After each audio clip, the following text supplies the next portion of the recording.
now the host of Entertainment Now, Gail Scott Key. It's always a treat when this beautiful guest visits my show. She has taught me all that I've learned in my years of broadcasting. And guess what? She's looking to share those secrets with you in her master class called Backstage Secrets. I love it.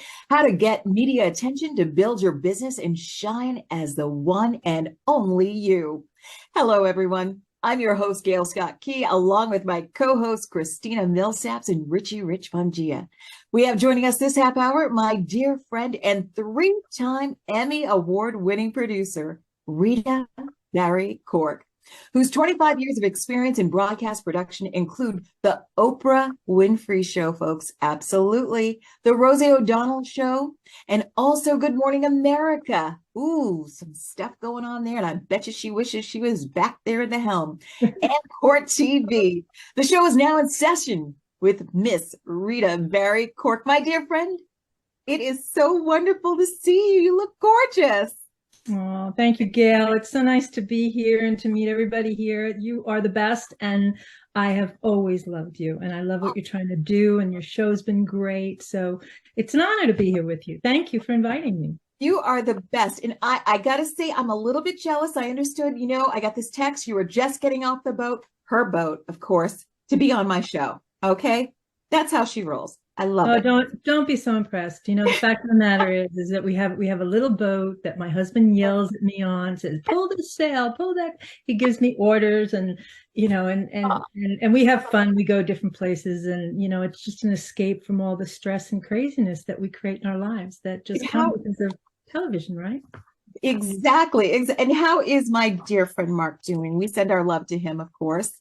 Oh, he could not be happier. We, we're down in North Carolina now because after we wanted to retire here, and after COVID, when COVID started, we thought, well, what are we staying in Washington, D.C. for? We can move down now. So he can have the boat 5 minutes from here, and that's his love. So it's just been and today the weather was 50 degrees. So how do you like that? Gorgeous. That's gorgeous. Well, you're our love, and that's why I am so excited that you are here with us. And I was talking about in the intro about with Oprah Winfrey. Man, I remember, of course, like I said, I learned everything in the broadcasting from this wonderful woman. I remember you sitting right behind me. And speaking of Oprah, I watched her on the Trevor Noah show the other night. And I loved how she said she's now at the age where she can talk to whoever she wants when she wants. Is that how it rolls in broadcasting? Is that the golden rule when you age so gracefully like she has? Well, I think she's being very modest because Oprah could pick up the phone and interview anybody that she wanted at any time. And when I worked with her many years back, then she could do it then too. However, I think television and broadcasting, it's not a business that a woman can age well in. There's a lot of stress, there's a lot of pressure.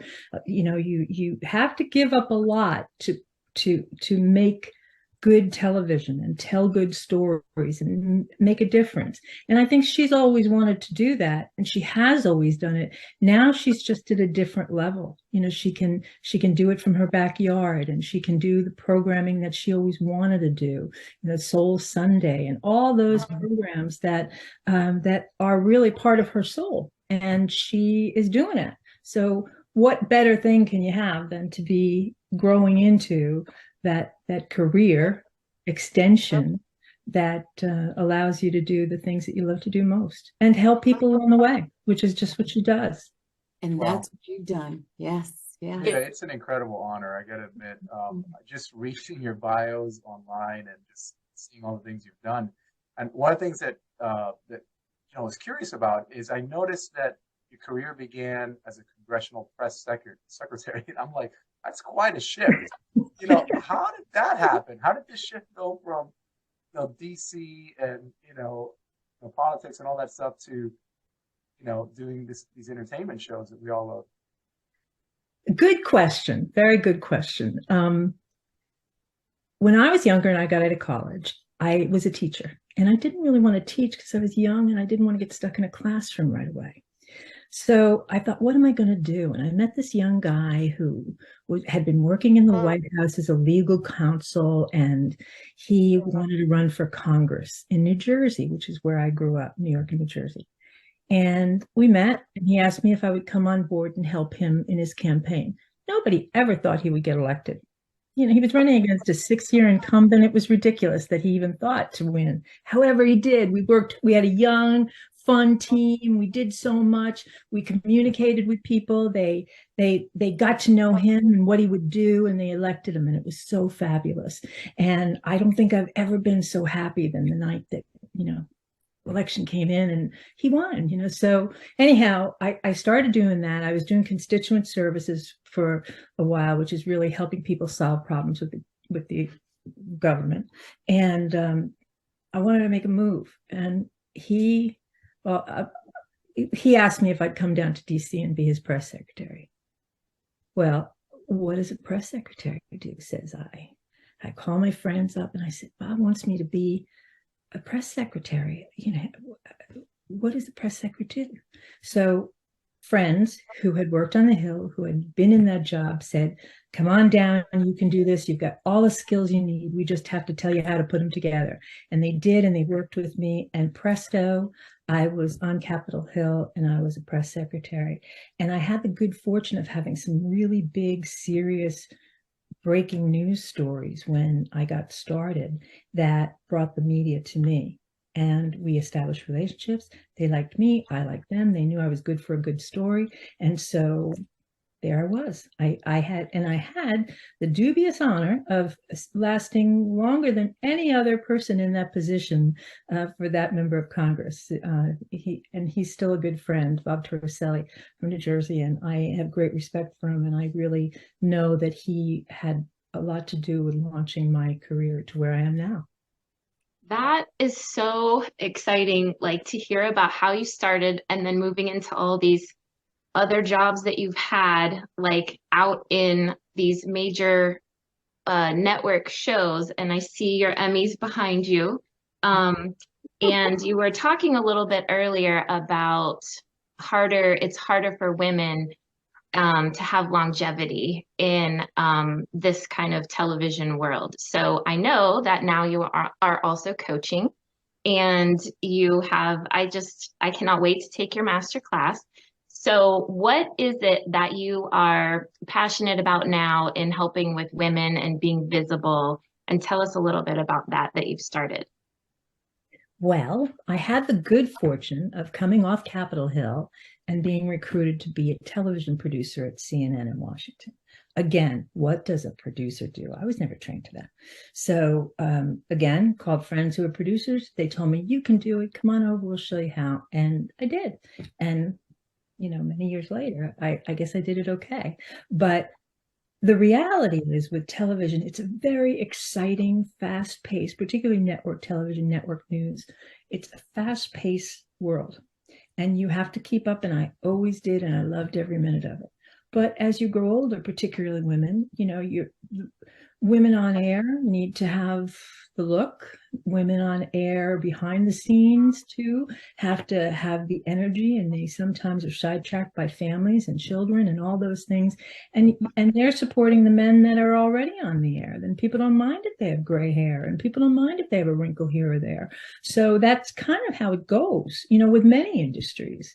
So having been in that chair and watching that happen all around me with stunningly important, talented people, and having the honor to be approached by so many people with really, really good stories to tell that could make an impact and change the world, I knew what to say yes or no.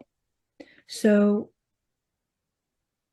as time has evolved, I've done some consulting with that, and I feel that there are so many people out there, particularly women, who have something to say, but nobody's listening to them. And nobody's listening to them because they don't know how to be heard. They don't know how to be seen. They don't know how to go in and ask for a raise. They don't know how to pat themselves on the back. I'll blame my mother for a little of that, because my mother had said to me when I was growing up, Rita, never toot your own horn, let others toot it for you. She was so wrong. She was so wrong. I stayed behind the camera. I was invisible. I just was a studious, good worker and did my job as best I could and loved every minute of it. But that wasn't the formula for elevating myself in my career. And other people who were more apt to bragging about themselves and what they could do, they rose to the top, and who says that they were more talented than me or other people that I knew? So having all this experience, my passion right now is to work with people to help them know what they have to do to be heard. How do you become visible? How do you become seen?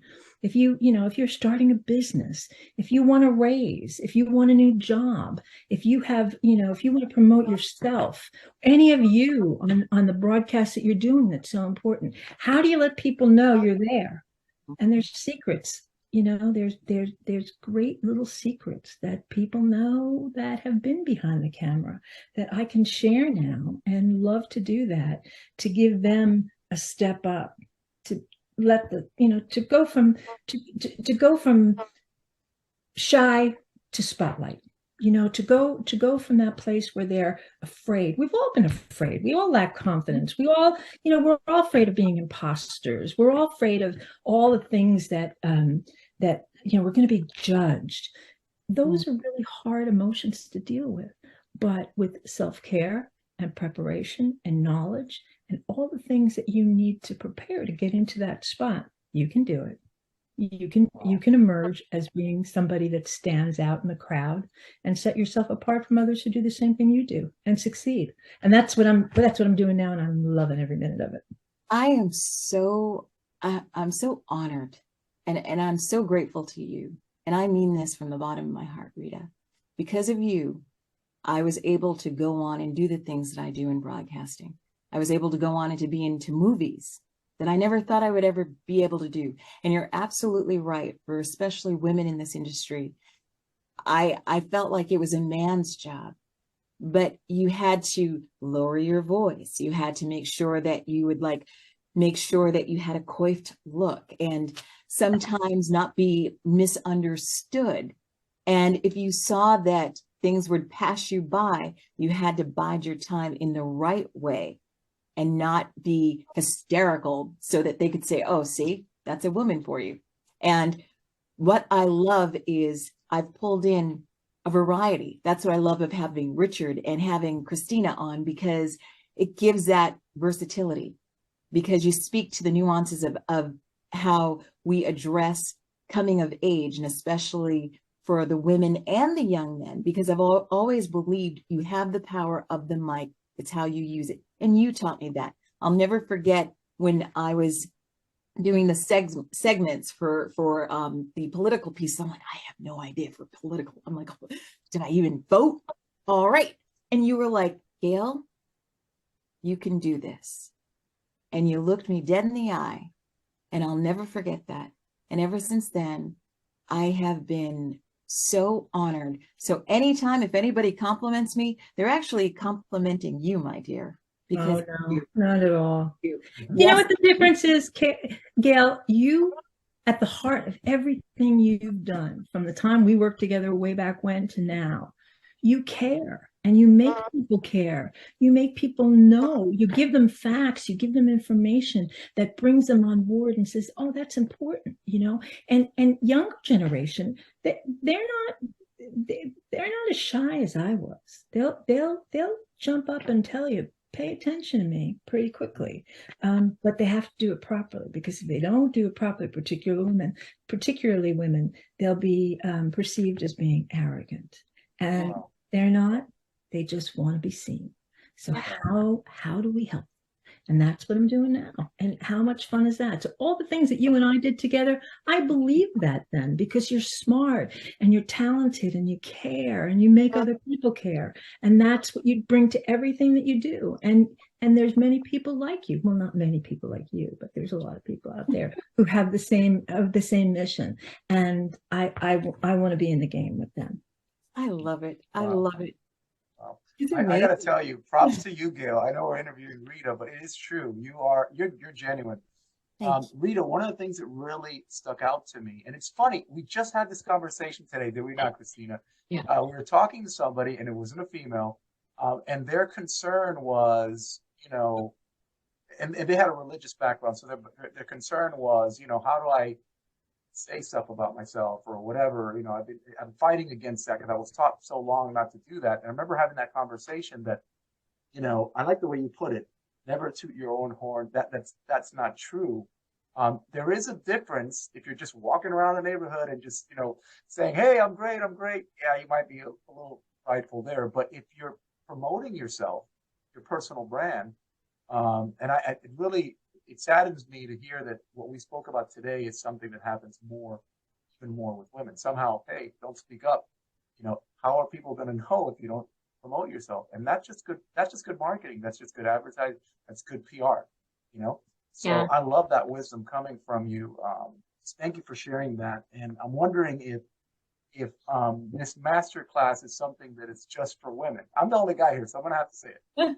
Is it just for women, or do I have to dress like that commercial where the guys would dress up to get into the the beer or whatever, the donuts or whatever? I forgot the commercial was. Is that what I have to do to get this lesson? No, we won't. I won't discriminate against anybody, Rich. I welcome men and I welcome women. However, I find that more women are coming to the table here because they are they're the ones that have struggled a lot, and that's not to say men have struggled too. I've seen men struggle quite a bit in this business and in others, and it's all rooted in communication for sure. But women are fully aware of their how they're being held back, what their fears are doing to them, how they feel like imposters, and men too, but women more so than men. So I'm gearing it towards women, but everybody's welcome, and I think anybody that joins us will be able to get something from it. And I'm going to do these classes. I want to do them free. I want people to just have that information. So I'm going to do them all through. I'm going to start in December, and I'm probably going to do some more through January and February, and see where it goes and see what people need, and then we'll take it from there. Who knows what'll happen? Yeah, I was just joking around because the truth is, I see that there is still a huge disparity that exists, and at the end of the day, I think the more we have representation of all types of decision-making table, the better things are. If you look at any organization that's succeeded, you need representation. Women representation, male, people of different color, and so on. So I love it, and I wanted to ask also about. I have to ask you because I might not. Who knows? I might not get to talk to you again. Oh, sure you will. What's it like actually? Meeting Oprah for real, not just what was that like? Well, I'll tell you a little story. I never use the word awesome. Everybody says, "Oh, awesome." I never use the word awesome. Meeting Oprah and being recruited to work with her was pretty awesome. And the very first time that it really struck me who I was working for, I mean, I knew it was Oprah and all that, but we did a story, and this is quite a while back because I worked with her for a while, but started early. And I don't know if y'all remember the Oklahoma City bombing, but it was quite tragic. And we're seeing a repeat of that today in the world, where there's hate, and at the heart of hate, people are destroyed and they're hurting other people. But that's kind of what happened in Oklahoma. And many people were killed, and there was a daycare center there. When Oprah heard that, she said, "Let's go." Now, mind you, I had just come from ABC. And when you flew anywhere in ABC, you flew in steerage. They wanted the cheapest flight because they had so many people to get there. So there wasn't all that glamour to it. But we went on Oprah's plane. We met at the airport. We got on the plane. And we just decided to do it because it was breaking news. This had just happened, So I'm on the phone trying to set up interviews and see who we should talk to when we arrived. And Oprah gets on the plane and she has a picnic basket with her. I'll never forget this day. and she has a picnic basket, and she's giving us all lunch. There was me and an associate producer, some cameraman, just a small crew, and the pilot and flight attendant, and Oprah. And it was really a small group, and she's giving us lunch. And when she came over to me, I just said to her, wait a minute, I have to hang up this call. Hold on just a minute. I hung up the call, and I said, I feel like I'm in a Fellini movie. I could call my mother and tell her that Oprah is serving me lunch on her airplane. Wow. Who gave me this grace that I could work with this fabulous human being to do something so good? And she's serving me. It was just kind of a moment. But when we got there, what I realized was we weren't put in the pen with all the media. We were in the church, and we were back with the pastor who was praying with all the families who were waiting to hear if their little babies had been, found or had survived. And, the depth of the emotion and the caring and the real authenticity of that was something that was so moving to me. And at that moment, I not only realized who she was and what she brings to all of us, but the power of the medium, the power that we all have, you and me and anybody that's working in any kind of broadcast or podcast or whatever. We have such power to reach some people for good or for bad.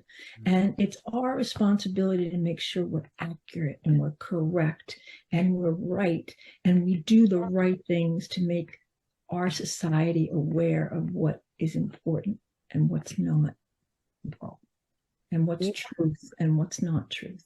And that's the beauty of it. And that was that moment that I felt that more powerfully than I have many times since. And, I've covered a lot of breaking news stories and a lot of big stories over the years. And that was a moment, that was truly a moment. And I'm very grateful to Oprah for having me with her there and for allowing me to do that with her, because, parents wanted to pray with her. It was like, Sister Oprah, Auntie Oprah's here, thank God, let's pray with her and our babies will be okay. That's what it was about. And that was authentic. That was powerful. That was really awesome. So yeah. I remember being in the newsroom, you had shared that with us. And I know that we're coming up on about 5 minutes, but I remember when you shared that story with me, and I believed the first time, and I knew you were going to share that story, and I was hoping you were going to share that story, and it brought tears to my eyes. And the wonderful thing about Oprah is I can see why you were in her presence. Of course you would be in her presence, because you are the essence of goodness, humility, acknowledgement, inspiration, encouragement. Of course you would be in that light. And she still to this day was saying how she was like the mama to everybody and raised everybody in TV land. So you were the aunt to the mama. So there you go. I want to make sure that we give you a little bit of the time here, because again, the time goes by so fast. And Richard, she's going to be back. You're going to be back, because we want to expand this. We want to talk about this. Again, for all of you who are looking in the media and looking to attend Rita Barry-Corke's masterclass, do it. Do it. Get your pen. I'm going to be putting it up on my Facebook page, but it is the masterclass. It's called Backstage's Secrets. This is awesome. How to get media attention to build your business and shine as the one and only you, from the one and only her. And Rita, what are the dates and how can everybody make sure that they are attending this class? Well, keep tuning into my website. I'm all, doing all the business technical stuff now, and I'm a little challenged there. But go to my website. It's called Vibrant Visibility Coaching, and with Rita Corke. I've been getting rid of the Barry. That's my maiden name. It's just too complicated sometimes. But so Vibrant Visibility at Coaching with Rita Corke, and there I'll put all the information that you all need. But the first masterclass I'm going to do is on December 7th at 7 p.m. It's going to be 90 minutes. And in that 90 minutes, we'll get started on helping you to become visible.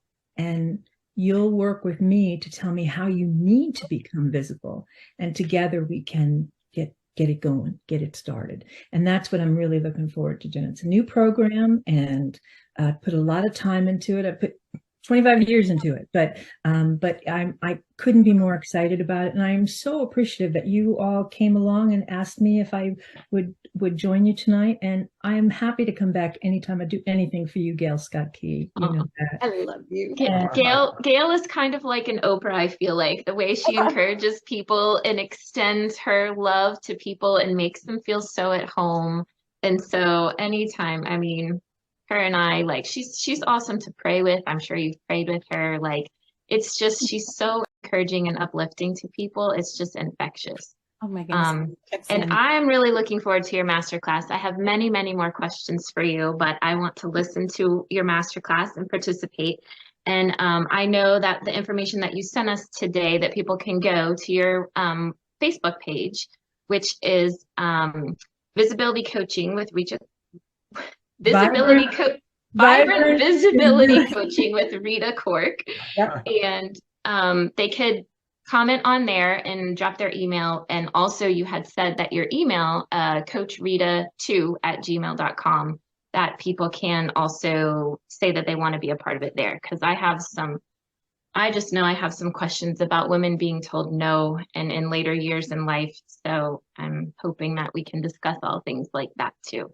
I hope so, Christine, because, you know, all the questions that you have will help me to give you answers that I'm aware of, or find the answers that we both need to know. Okay. So all the questions that you want to send to me, or anybody to send to coachrita2@gmail.com, I will absolutely respond to you and work with you and see how I can be of service to you and promote all the good things that we are trying to do in this world. That's an important thing.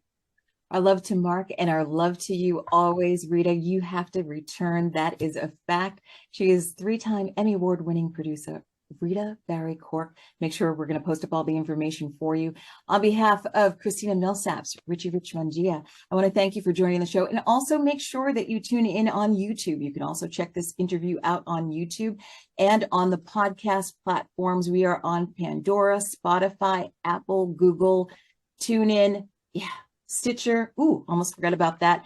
We've got you covered. We can always stay connected. So please don't go anywhere. We have more shows coming up for you. And in the next half hour, Mike Capone from Click is going to be talking to us about the technology world and how we can stay connected that way as well. Thanks so much for tuning in. I'm your host, Gail Scott Key, on Gail Scott Key's Entertainment Now, only on YouTube.